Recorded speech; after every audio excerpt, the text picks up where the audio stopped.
I work at an office, so every day I have a lunch break at 1 p.m. I usually go to my company's cafeteria or a small cafe near my office building. I eat well. I choose to have sandwiches and soups as my lunch because I feel full of energy afterwards. I also like to have a cup of coffee or tea after my lunch. I buy 1 cup to go and bring it to my office. I put it on my table and check the list of my tasks for today. You can see it here.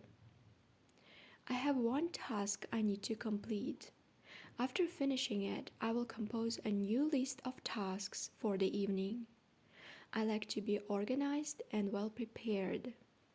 I open the project's design on my computer and send a copy to my boss with my comments and suggestions. Hello friends, you can send me a message on Instagram and have online English lessons with me.